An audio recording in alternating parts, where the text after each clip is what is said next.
Monday, the 30th of June. Welcome to the PDB Afternoon Bulletin. I'm Mike Baker, your eyes and ears on the world stage. All right, let's get briefed. Before we do get started, just a brief note to say rest in peace to the two firefighters shot and killed when responding to a brush fire outside of the northern Idaho town of Coeur d'Alene. Now, when I'm not on the road, I am proud to call Idaho my home, and this calculated ambush on first responders, well, it's shocked the entire state. All right, first up, one of the most senior religious authorities in Iran issues a fatwa against President Trump and Israeli Prime Minister Netanyahu, declaring them enemies of God. Later in the show, the Trump administration revokes the visas of a controversial British musical duo after a recent concert where they led thousands of fans in anti-Semitic chants of death to the IDF and from the river to the sea. We'll have those details. But first, today's afternoon spotlight. Iran may have agreed to a ceasefire following the U.S. bombing campaign on the country's nuclear sites, but senior Islamic clerics within the regime are now calling on Muslims around the world to essentially wage a holy war against the leaders of Israel and America. Iran's top Shiite cleric, Grand Ayatollah Nasser Makaram Shiraz, issued a religious decree, or a fatwa, on Sunday against President Trump, Israeli Prime Minister Netanyahu, and anyone else who threatens Supreme Leader Ayatollah Ali Khamenei, claiming that they're, quote, waging war against God and should be punished by death. Well, how religious and peaceful. In the new religious fatwa, the 98-year-old Grand Ayatollah, he's really sticking in there, isn't he, branded Trump and Netanyahu as enemies of God for their roles in the recent 12-day war, which saw Israel and the U.S.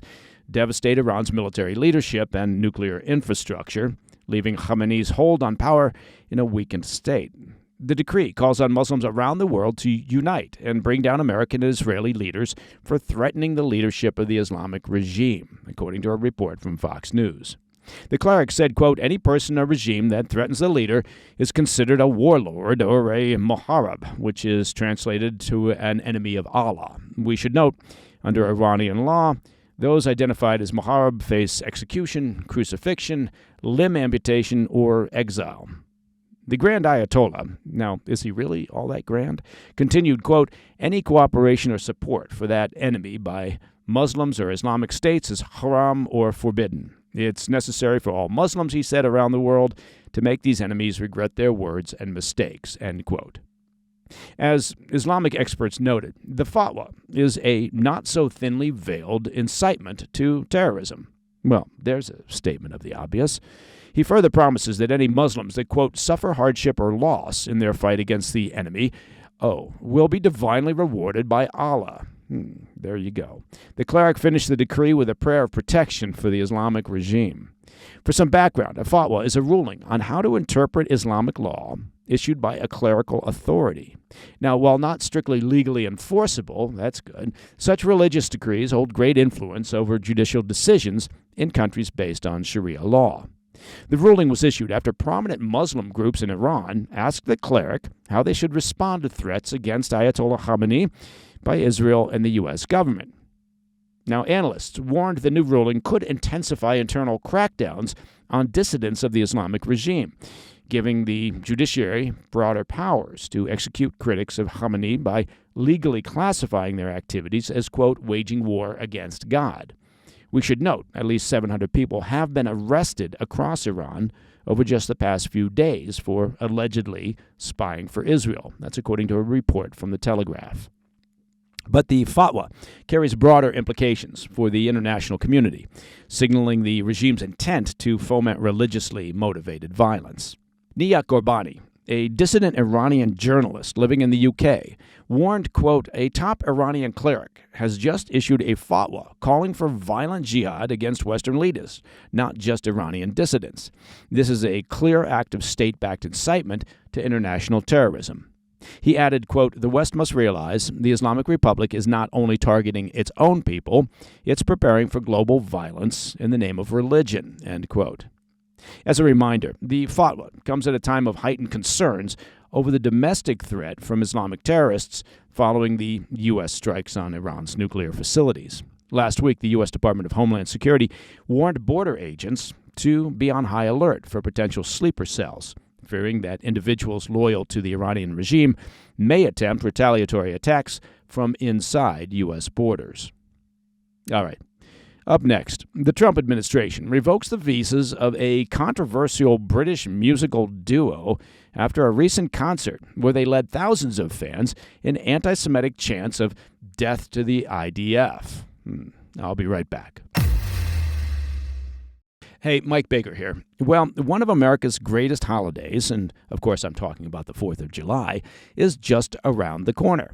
And this Independence Day, do your family and your friends a favor. Fire up the grill and declare your freedom from just the average grocery store beef. Look, you want the best beef? Well, you got to make it Tri-Tails. Tri-Tails Beef is a real Texas family-run ranch. It's not some corporate meat factory. They raise pasture-raised, grain-finished Black Angus cattle, and they ship the beef straight from their ranch to your front door. There's no middlemen. There's no shrink-wrapped nonsense. Just real American beef from folks who still believe in doing things the right way. And right now, when you order the Freedom Box, they'll throw in a free ribeye. Look, it's officially grilling season. Do it right with Tri-Tails Beef. Just go to trybeef.com/PDB. That's trybeef.com/PDB. Tri-Tails, because, well, you and your family deserve the best. Welcome back to the Afternoon Bulletin.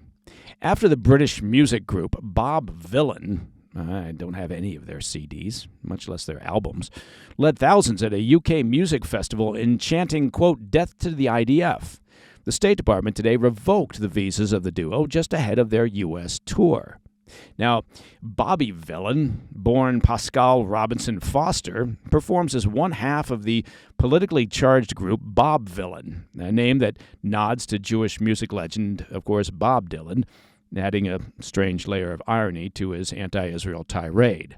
The group was scheduled to begin a 20-American city inertia tour with stops in cities like Washington, D.C., New York City, Boston, and Chicago. But outrage exploded after footage of the performance over the weekend went viral.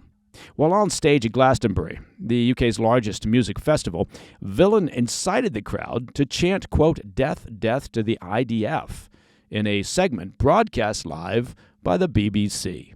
He followed with the slogan, quote, from the river to the sea, Palestine must be, will be, inshallah, it will be free. A phrase widely condemned as a call for Israel's eradication.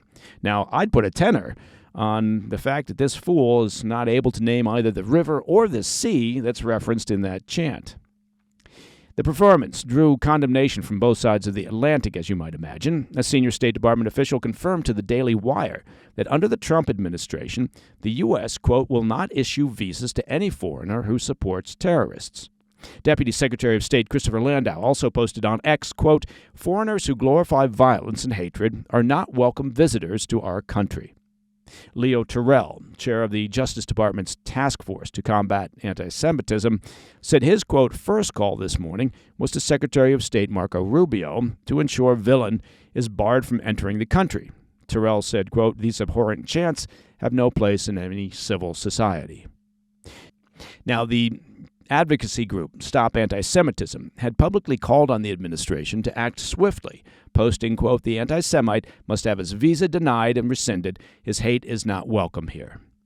The group's executive director applauded the Trump administration's move, adding, quote, we are grateful to the State Department for swiftly prioritizing this matter and remain confident they will agree that individuals who promote such hatred have no place on American soil, end quote. British Prime Minister Keir Starmer called the chants, quote, appalling hate speech, and Culture Secretary Lisa Nandy demanded answers from the BBC, which had merely posted a warning about, quote, very strong and discriminatory language during the live segment.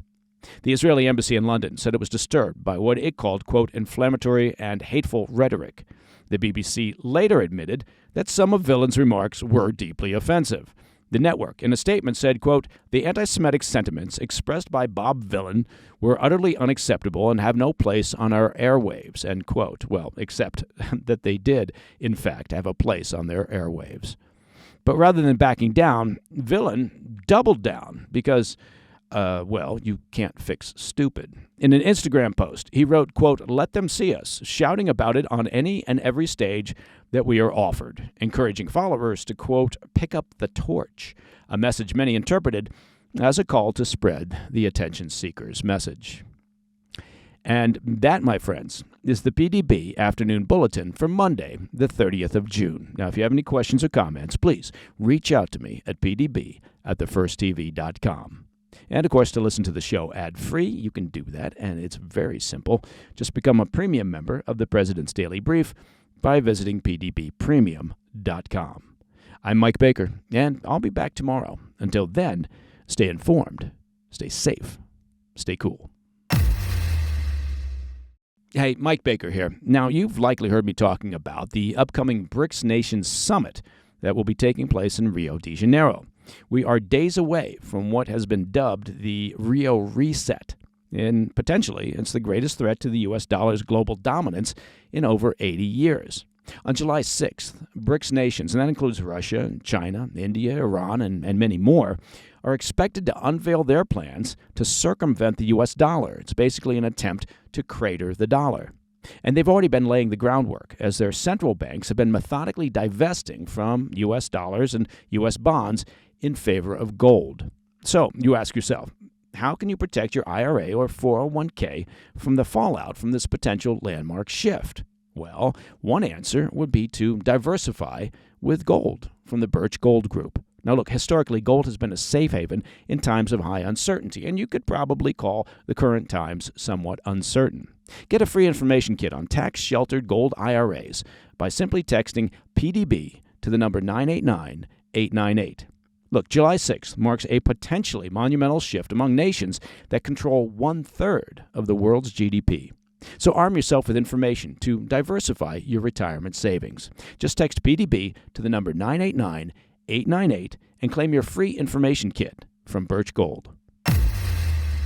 Hey, thanks for tuning in. If you enjoyed this video, don't forget to hit that like button and leave a comment, a really positive, nice, and kind comment. That would be appreciated. And if you're not already subscribed to our channel, make sure to subscribe and turn on notifications so you don't miss any of our daily updates.